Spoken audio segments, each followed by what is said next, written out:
Ancient people saw them as messages from the gods, as supernatural winds that blew from the realm of spirits.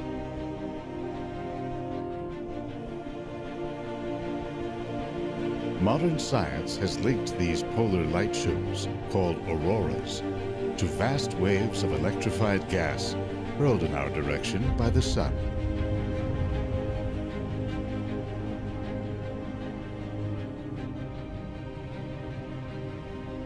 Today, researchers from a whole new generation see this dynamic substance, plasma, as an energy source that may one day fuel humanity's expansion into space.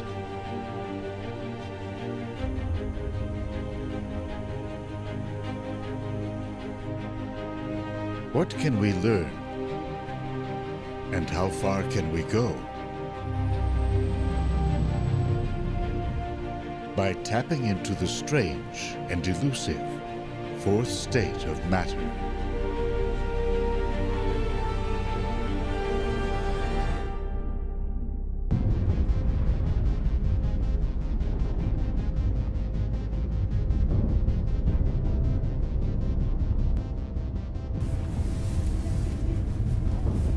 A small cadre of scientists has come to Fairbanks, Alaska, to realize what may seem an impossible dream: to revolutionize space travel.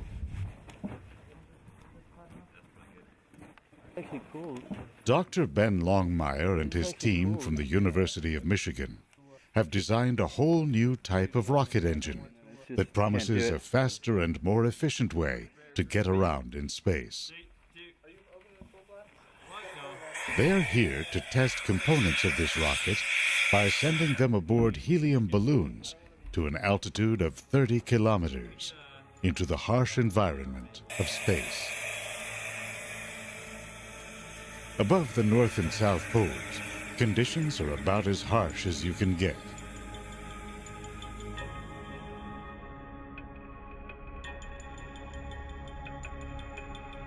Our planet is bombarded with a steady stream of charged particles from the sun.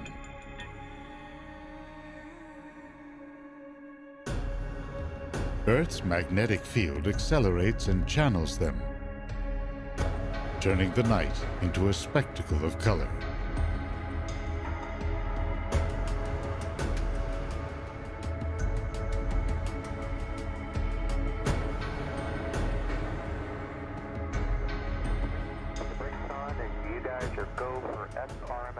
While most astronauts train to live and work in zero gravity, or to move around in bulky spacesuits,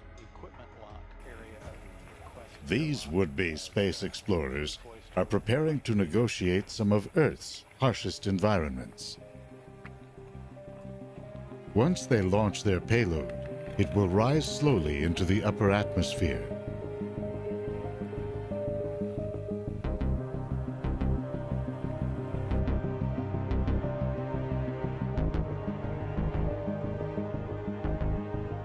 After drifting through the night, above 99% of Earth's atmosphere, the payload will detach from the balloon and parachute down to the ground.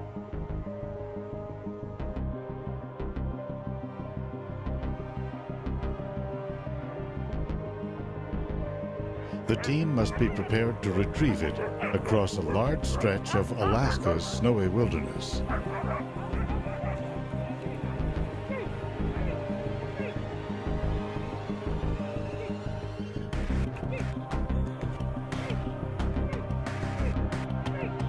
To understand the revolutionary nature of the idea they are pursuing, we go back to the dawn of rocketry.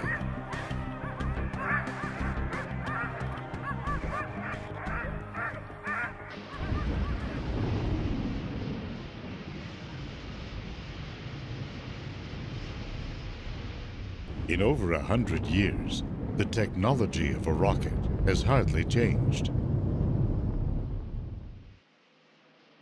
Fill a cylinder with volatile chemicals. Contact! Yes, contact! Then ignite them in a controlled explosion. The force of the blast is what pushes the rocket up.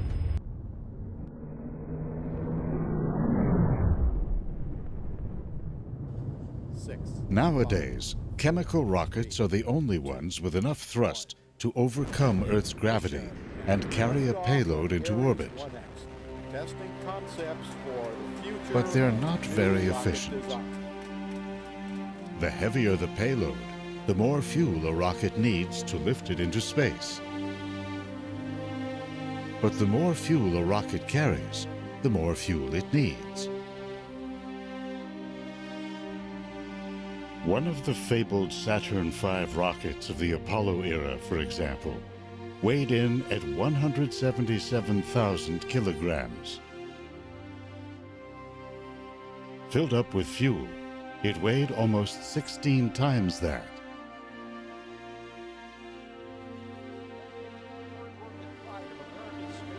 The space shuttle, with maximum payload, weighed about 100,000 kilos.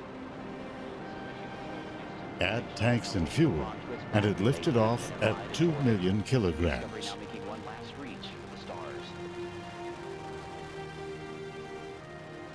Regardless of weight, for a spacecraft to escape Earth's gravity, it must reach a minimum speed of 40,000 kilometers per hour.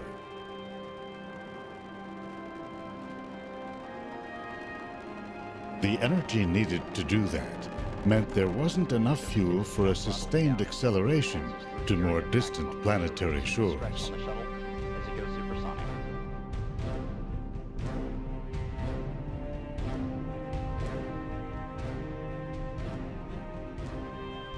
Most missions beyond Earth have relied instead on their initial launch speed to coast to their destination.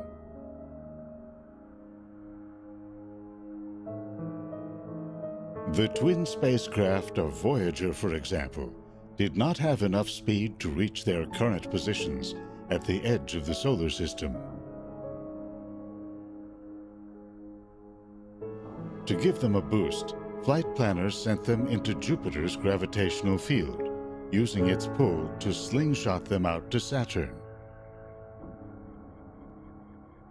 Voyager 1 used Saturn to accelerate to almost 63,000 kilometers per hour. Voyager 2 got further assists from Saturn and Uranus. Ben's rockets promise far greater gas mileage than traditional chemical rockets, but with enough power to reach distant targets more quickly. The idea is that once in space, his rockets use electricity to create a weak force, which over time can accelerate them to very high speeds. They run on the same fuel that nature uses literally to power the cosmos.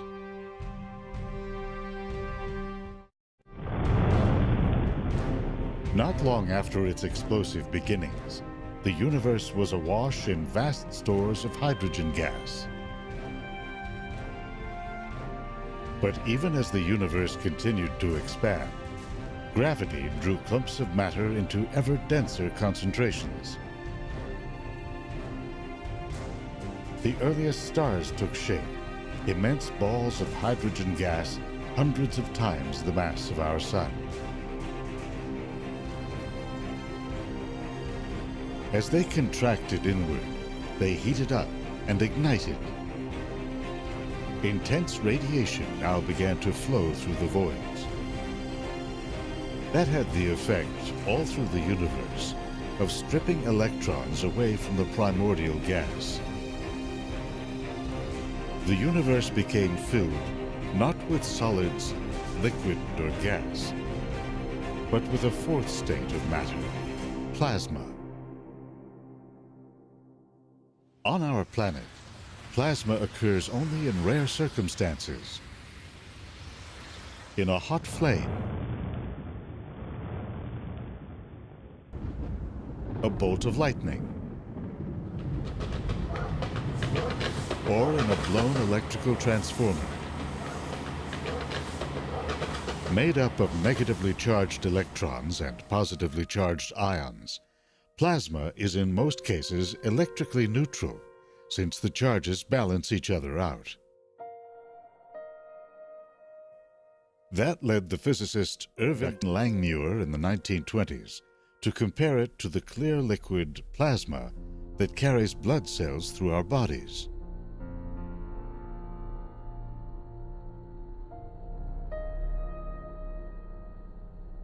The development of radio led to the discovery, high above the Earth, of a natural plasma ceiling, the ionosphere. It hovers above us, reflecting some radio frequencies and absorbing others.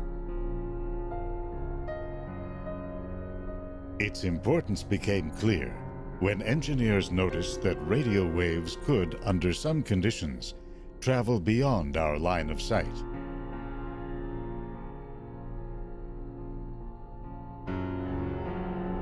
They discovered that signals could be bounced deliberately off this conducting layer in what's called skywave propagation.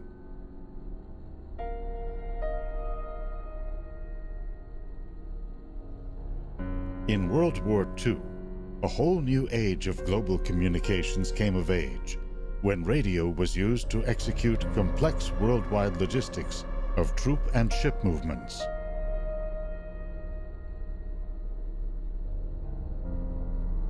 The presence of the ionosphere is due to a steady stream of charged particles, or plasma, that comes from the sun.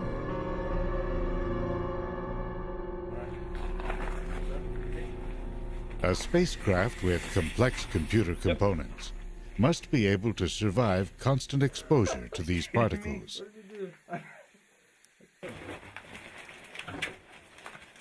As part of their design process, Ben and his team want to test some of the specialized components of their rockets in the plasma-filled environment of our upper atmosphere.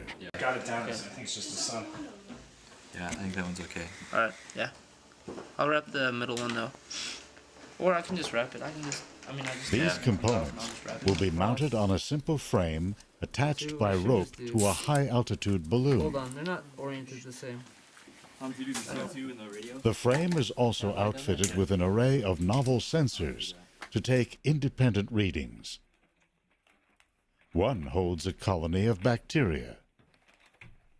The idea is that the bacteria itself can detect radiation. So it mutates in a certain way or in a very known way that when you send it into an environment with a lot of cosmic rays and a lot of perhaps X-rays from the aurora itself, it mutates. And so we'll detect sort of the level of radiation that it's exposed to by looking at these mutations after we recover the bacteria from flying it to the edge of space in these balloon capsules. Jordan, you got the camera or wait a second. Another is a series of tiny GoPro cameras converted to record the intensity of infrared and ultraviolet light, normally hidden from the human eye. We want it to kind of puff up so we know it's replaced all the air. The team uses argon gas to insulate instruments against the cold, with chemical packets added for warmth. So this test, we're going to be doing normal video, version 70 firmware. They stabilize the frame with tiny gyroscopes and outfit it with GPS devices for tracking.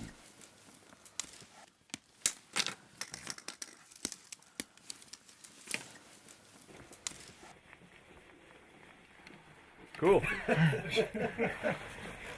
This team is doing much more than just designing instruments to survive a rain of charged particles. Their goal is to design spacecraft that actually harness the explosive properties of plasma.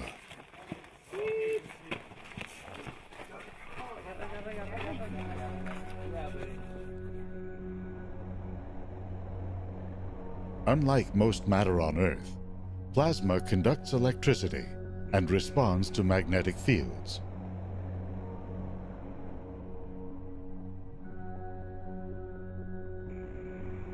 In space, these properties influence the formation of structures like galaxies and nebulae. and they play a role in some of the most violent processes in the universe, such as the formation of a black hole,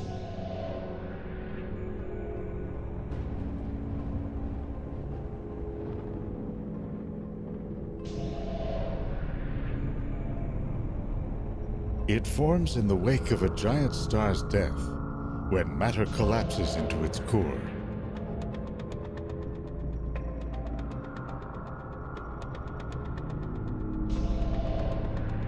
It swirls in along what's known as an accretion disk. Magnetic fields take shape on the disk, rising and twisting around the polar regions.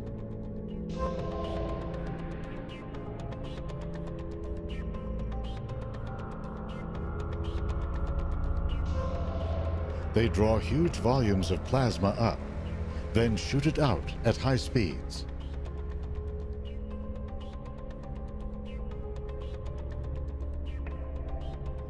These plasma jets can extend far beyond the largest black holes. You can see them blasting continuously from the centers of galaxies, reaching thousands of light years into space.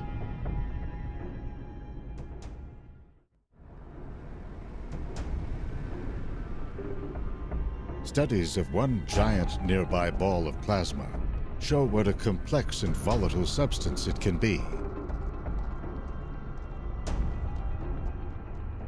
In the core of our sun, high heat and crushing pressures cause hydrogen atoms to crash together.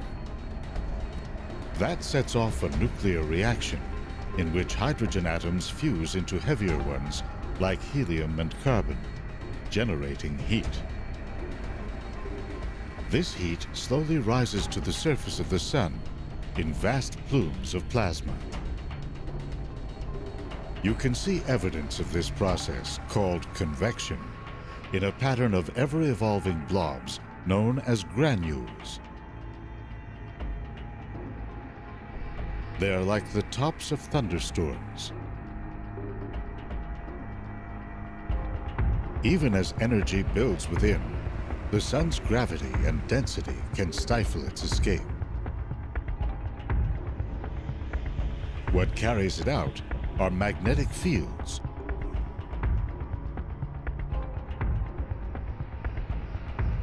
They twist and wrap around, channeling energy to the surface.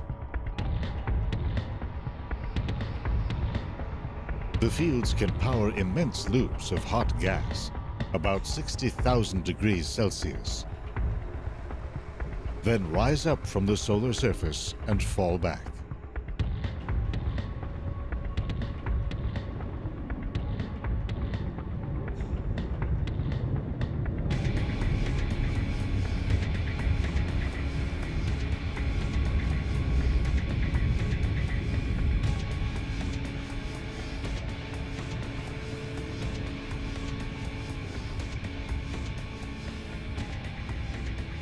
The largest eruptions, called coronal mass ejections, can reach up to 3 million kilometers per hour as they hurtle out across the solar system.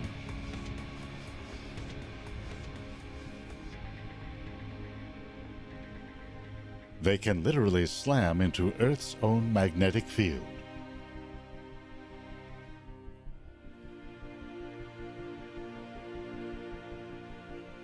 Because solar particles are charged, a portion follows the orientation of Earth's magnetic field lines. Finding an opening at the poles, they race down into the atmosphere.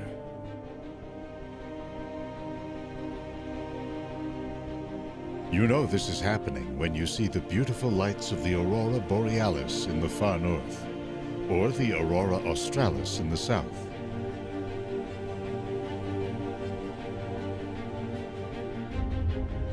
They appear when charged solar particles collide with oxygen molecules in the upper atmosphere, causing them to glow blue, red, and green depending on altitude.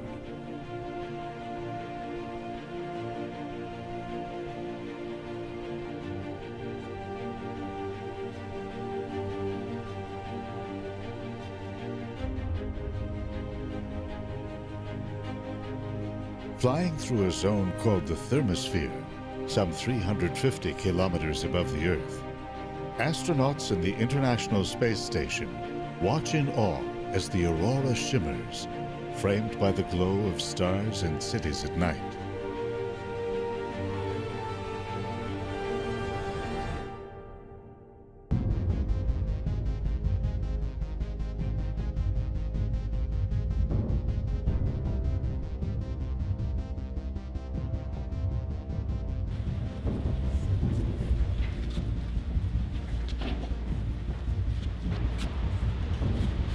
Back in Michigan, Ben and his team have set up a lab to pioneer a whole new generation of plasma rocket engines.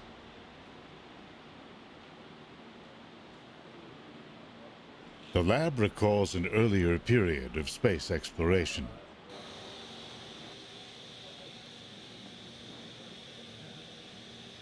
It features a giant vacuum chamber built in the 1960s in hopes of winning a contract to test Apollo moon rovers. As part of all the facility upgrades that Roland has done for the X3, some of these should be able to... The chamber has given this small university team the ability to accelerate their research into the physics of plasma and rocket engine design. The tubing for the gas lines don't affect the thrust measurement. So by having these extraordinarily flexible wires, these wires... They are actually part of a larger community of plasma rocket scientists within NASA and within private companies like Ad Astra of Houston, Texas.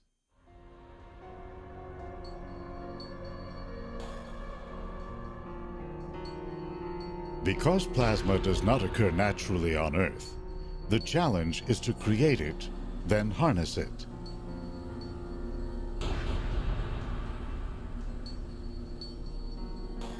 The teams inject a gas, commonly argon, into a chamber.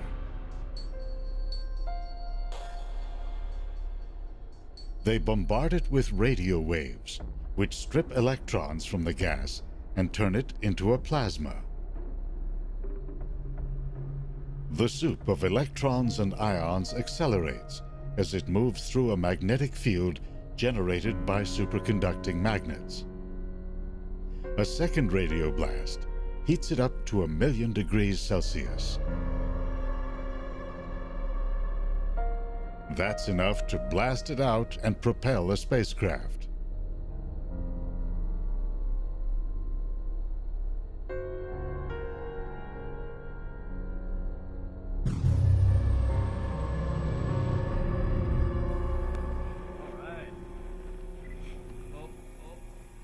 The idea of using plasma to power rockets is not a new one. Over here? Yeah. Okay. 3, 2, 1. Go! No spin, look at that. The Polish physicist Stanislaw Ulam is said to have been inspired by atom bomb tests in the 1940s. He speculated that waves of plasma from small nuclear detonations could propel a spacecraft to extreme speeds.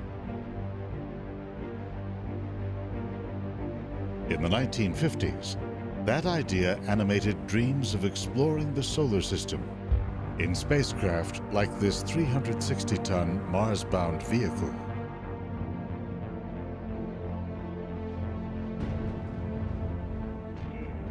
The idea gained funding in the Orion project, with the idea of driving a spacecraft with nuclear pulses and landing on Mars in only a month.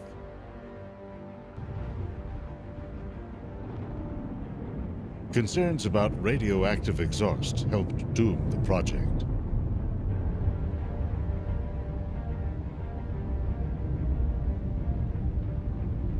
Plasma rockets, energized by nuclear reactions, were revived in the Daedalus and Nerva projects of the 1960s. And again at the beginning of this century, as part of a proposed journey to Jupiter's moon Europa. Rising costs killed that mission.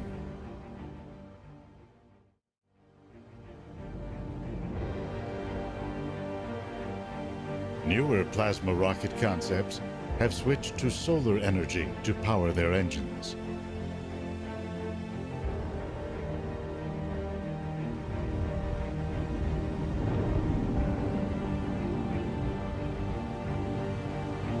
Among the most ambitious, the Dawn mission was sent into orbit aboard a Delta II rocket in the year 2007.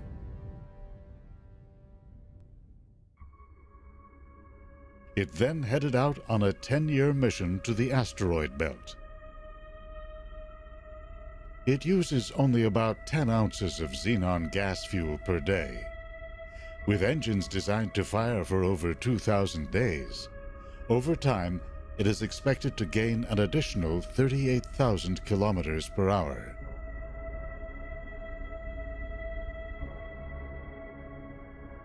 After a gravity assist from Mars, Dawn arrived at the asteroid Vesta in 2011.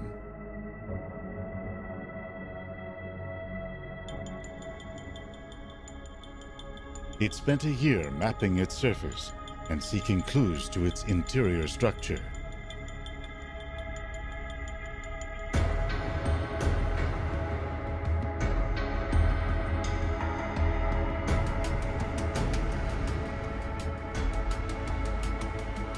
Now headed for Ceres, a dwarf planet located within the asteroid belt, Dawn will be the first probe ever to visit.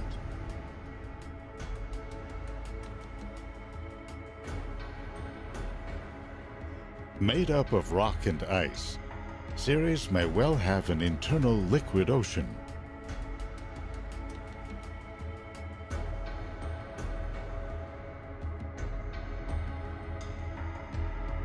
It takes us back to the formation of the solar system, when objects like this grew and developed into planets.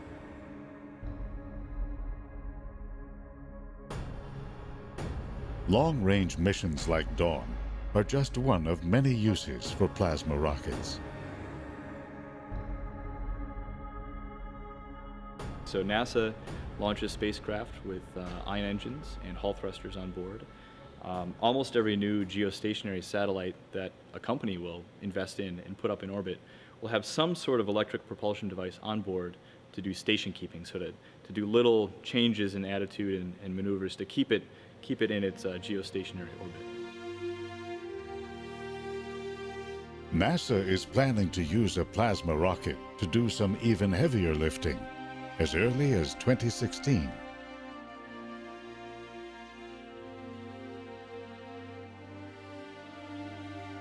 Flying at an altitude of 350 kilometers, the International Space Station whips around the Earth every 1.5 hours. To stay aloft, it must maintain a speed of 28,000 kilometers per hour. But its solar panels and crew modules smack into so many tiny molecules in the upper atmosphere that it gradually slows down and loses altitude. To stay aloft, the station uses up around 4,000 kilograms of fuel per year. That fuel must be flown up from Earth, which in turn reduces the amount of food, water, people, and equipment that a resupply mission can deliver. The idea is to use a plasma rocket to help boost the station to a higher altitude,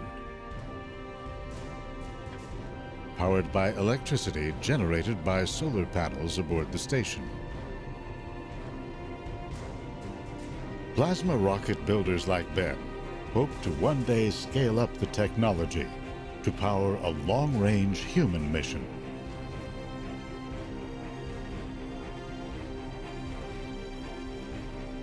After weeks spent accelerating in Earth orbit, the rocket would make a break for Mars. Cutting flight time from a year to several months would lower costs and crew hazards. In the meantime, Ben has his sights set on what he sees as an even larger revolution in space exploration. Using plasma rockets to power a fleet of miniature spacecraft.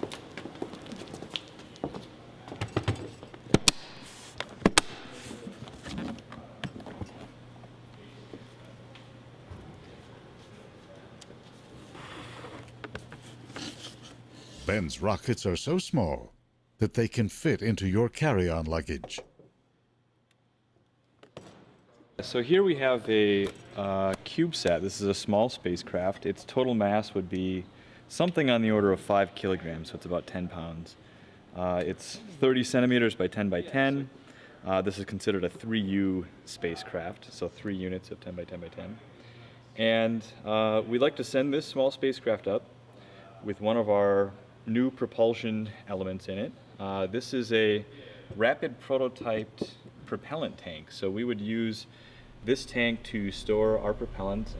Initially, we have an idea to use a very simple propellant. The NASA craft Dawn uses the inert gas xenon as fuel. Ben's team has turned to another type of fuel that's more compact, can store more energy, and is less volatile. Distilled water.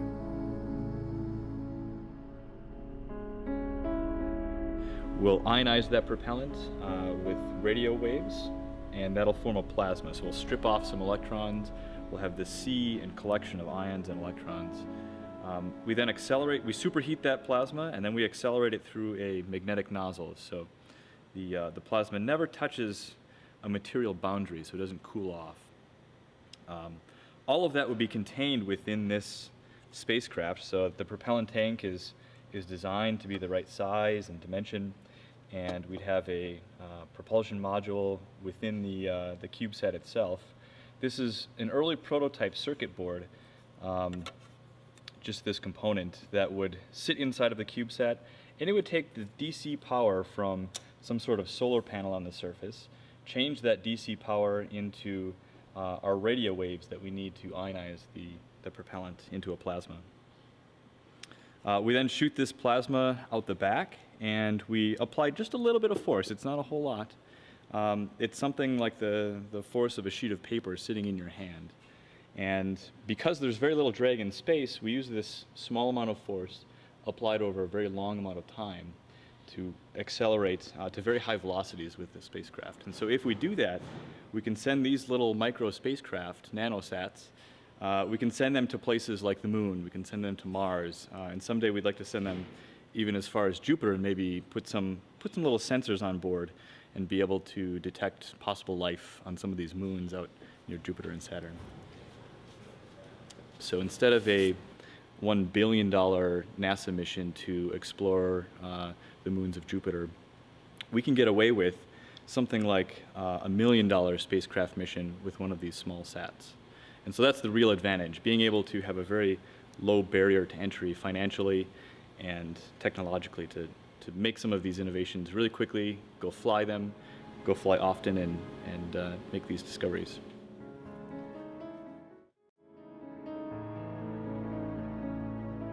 Already, hundreds of micro, nano, and even smaller satellites are in orbit. They get into space by piggybacking on commercial or government launch vehicles.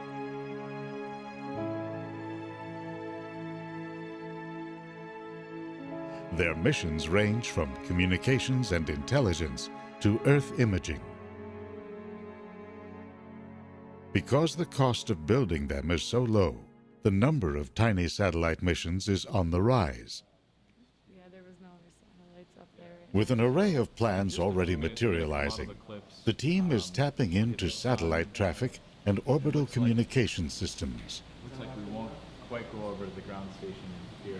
Ben and his team plan to start with a series of orbital missions, then to go interplanetary. So you can see here some of the technology we're working on. So this Ben is imagines that his little group could take center stage in a project that space visionaries have long seen as essential to the quest to extend our eyes and minds across the solar system. Guide the plasma out through a magnetic nozzle.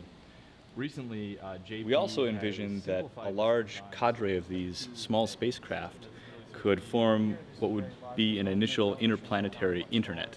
So you can think about a large number of these spacecraft orbiting the Earth, orbiting the Moon, being spread out between the Earth and Mars, and providing little data relays between all of those positions so we can get a lot of data back and have the beginnings of a real solar system internet going beyond the Earth. Well, as long as it's beeping like that, you have to shorten it to get into the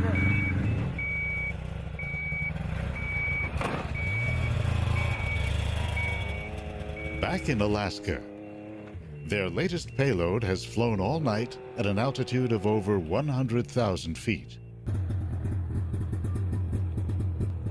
Then, in the low air pressure, the balloon burst and the payload parachuted to the ground.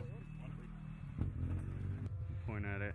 Yeah, so this is our Garmin GPS. We've got a waypoint. From in here GPS of the, signals first given Aurora off by the This is payload, with the they IR have a camera good idea sensor. of where it is. And we've plugged in the coordinates. And this is going to be an all-day adventure. It sounds like we've got 5 miles. But that doesn't mean retrieving it will be It's going to easy. be rough going at No, the we're end. right here.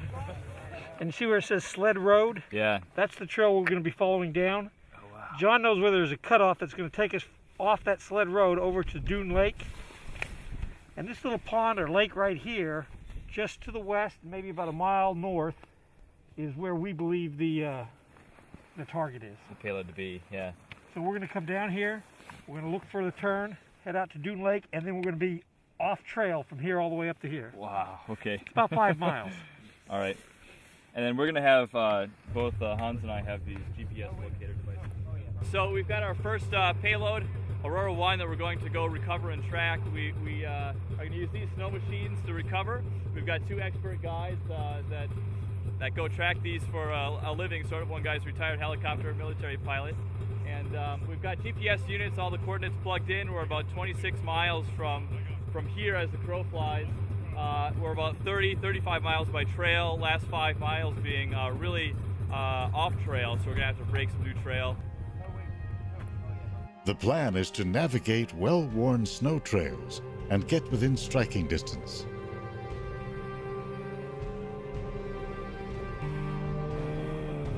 But if the payload has landed away from the trails, they'll have to brave wilderness landscapes and deep snows.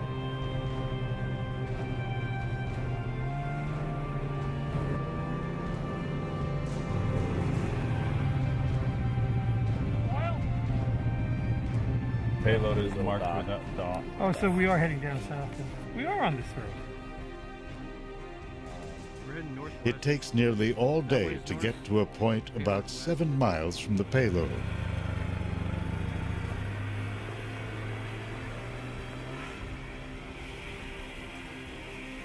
Team members set out across hills and ravines.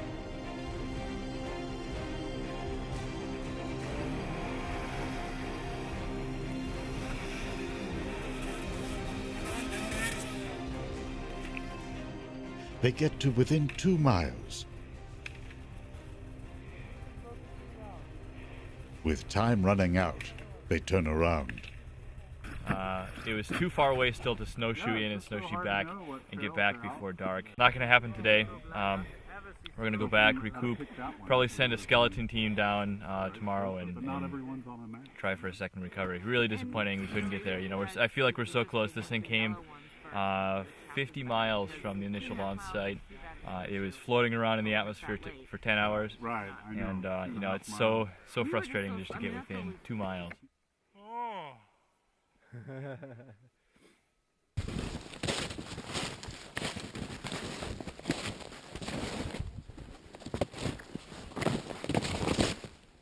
The next day, a long hike on snowshoes finally gets them to the payload.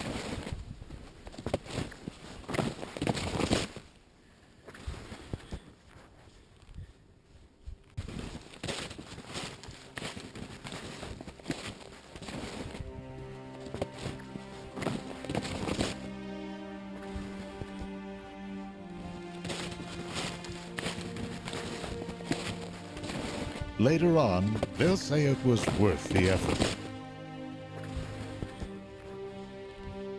One of Ben's goals is to help boost a whole new approach to space travel that's now emerging.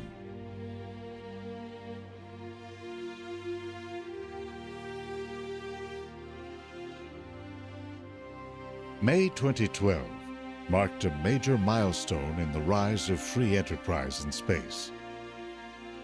The SpaceX company successfully docked an unmanned space capsule with the International Space Station.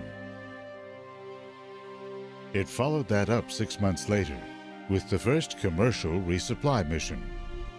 And launch of the SpaceX Falcon 9 rocket as NASA turns to the private sector to resupply the International Space Station. That's just the beginning. NASA is looking to companies to supply orbital launch services and to be long-term partners in future manned missions beyond the moon. Hoping to make big bucks, companies are developing orbital habitats and space planes, laying the groundwork for missions geared to mining, exploration, and even tourism.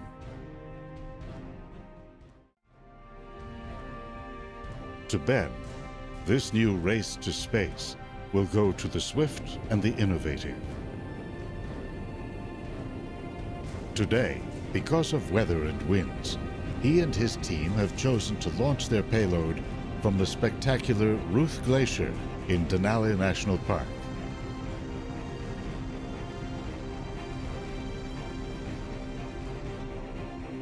Amid the rugged terrain, this immense river of ice sweeps down into a perfect natural runway.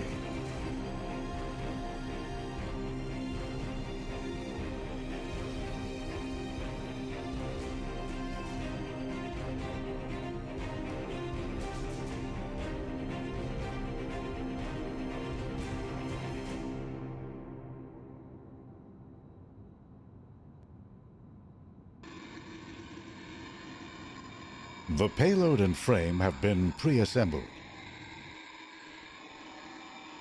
The team makes a few last-minute adjustments. They inflate the balloon with helium gas.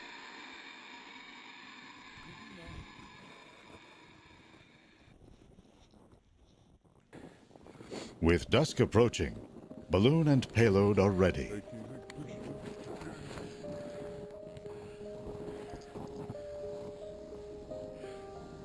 Beautiful sight.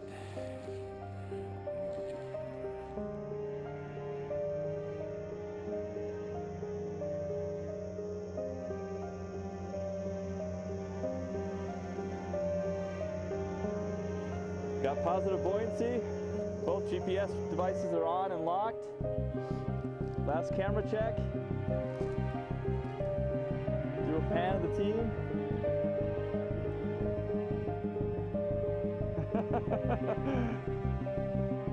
Off it goes.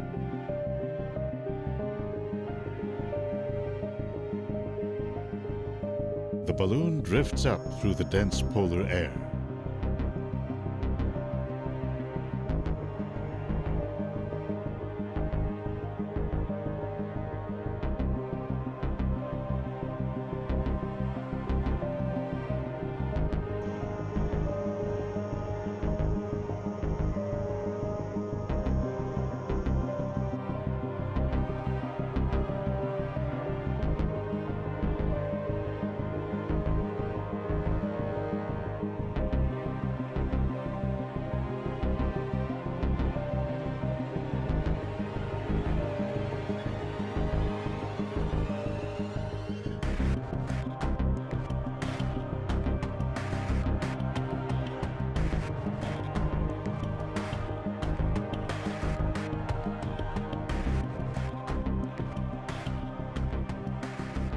With night falling, it rises up to the edge of space.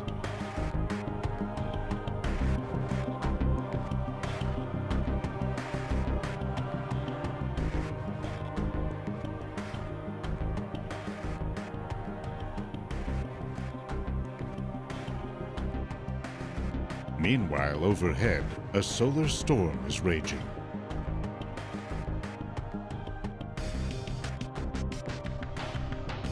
Aboard the International Space Station, astronaut Don Pettit is making observations to complement what Ben's team finds.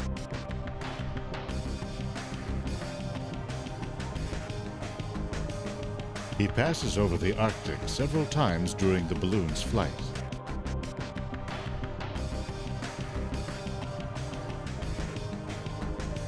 The auroras he photographs are an indicator of the amount of solar particles that will pummel Ben's rocket components.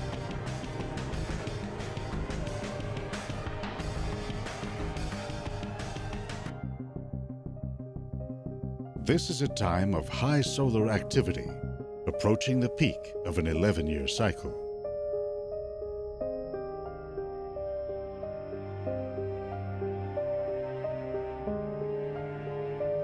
The Arctic Circle is framed by a ring of dancing auroral lights.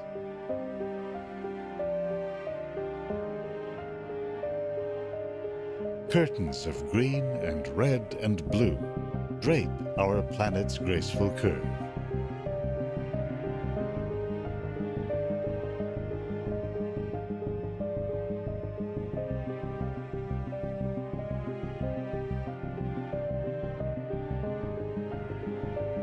This university-based experiment operates on the remote edge of modern science, dominated by large international projects such as the Hubble Space Telescope, the International Space Station, or the Large Hadron Collider.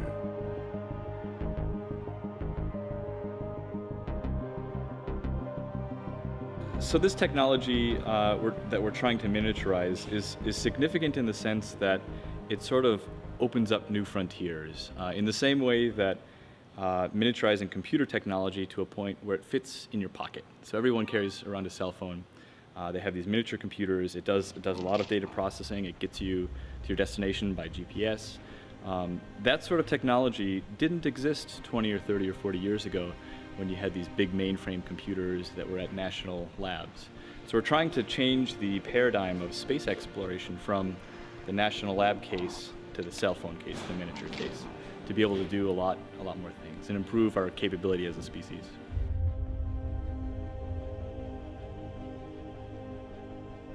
Working small, Ben's team believes they are onto something big.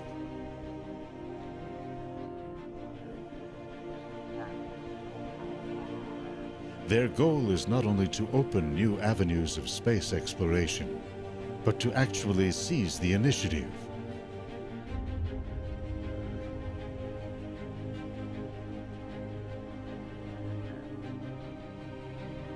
It's a romantic idea of individuals challenging the odds and striking out to new frontiers. With technologies that are getting smaller and more powerful, the obstacles to private space exploration appear to be falling.